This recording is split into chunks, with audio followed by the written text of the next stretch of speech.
a quick and impromptu video on radical self-acceptance. I only just realised this picture that this person painted for me, who is autistic, who lives in Western Australia, and he's great. It's very Van Goghish, which I think is really nice. I did a post a while ago with me little Van Gogh chap whose ear comes off, who's cool. And I come past and I give him a kiss on the nose every morning now. He sits on the piano over there. And I do it to love the parts of myself that I find challenging, the parts of myself that I'm told aren't enough, all of those things, which we all have. And we're taught to shun them, shy them, fix them, certainly hide them. We're not easily taught to embrace them. And even with psychology, a lot of the time, it's to eradicate. It can be to heal, but it can be to fix things. I've just been listening to a really, really interesting talk with Charles Eisenstein on embracing, not just personal aspects, but collective aspects, cultural things when people have done things wrong. And what do we do there instead of just vilifying and having an enemy?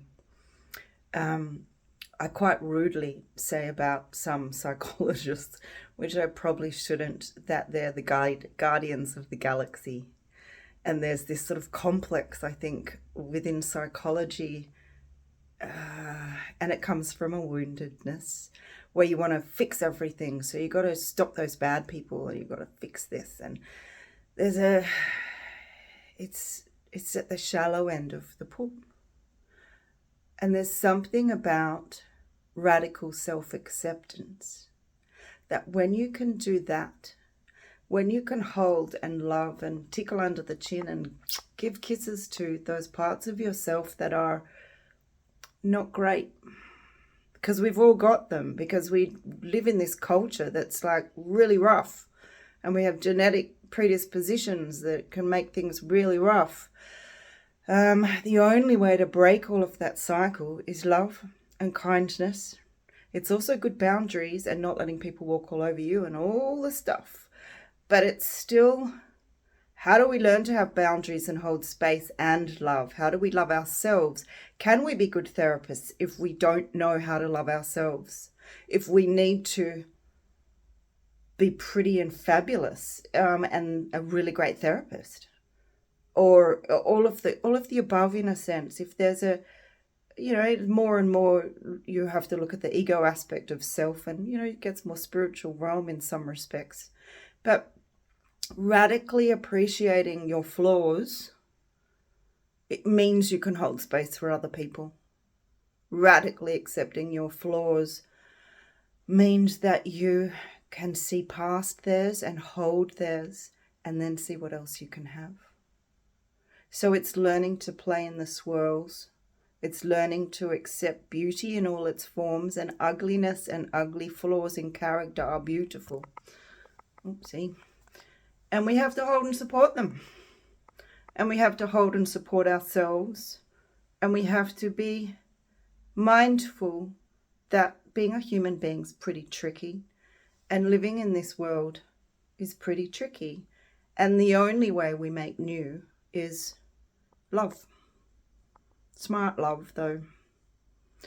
Anyway, I don't know if that's useful or not, but I had someone be really kind to me this week, my son, actually, and I could cry because he's making a video for me, and I find it really challenging. We're making a doco of my work, and it's really good, but it's extremely tricky to get it right.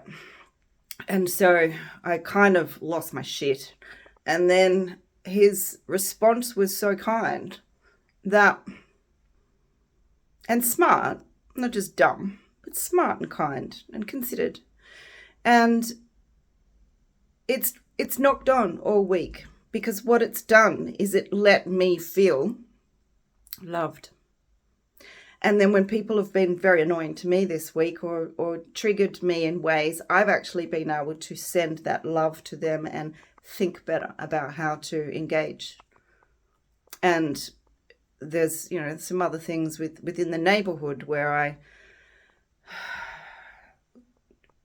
actively chose to be loving and support people that typically people don't support, which I kind of do anyway, but I very actively made a choice for that. So they felt loved within a space where they generally are vilified.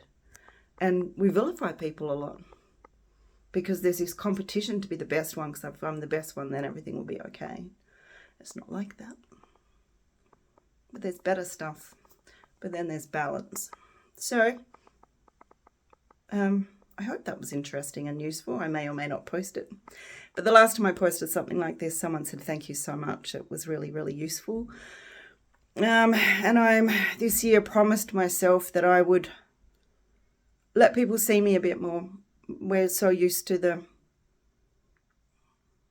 and it was really hard setting up a business and trying to do something so new and not put an image forward to try and hold that space, and it's really difficult.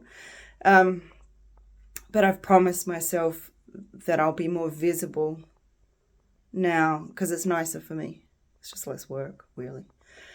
And I think it's more useful. Anyway, this is my little mate and me.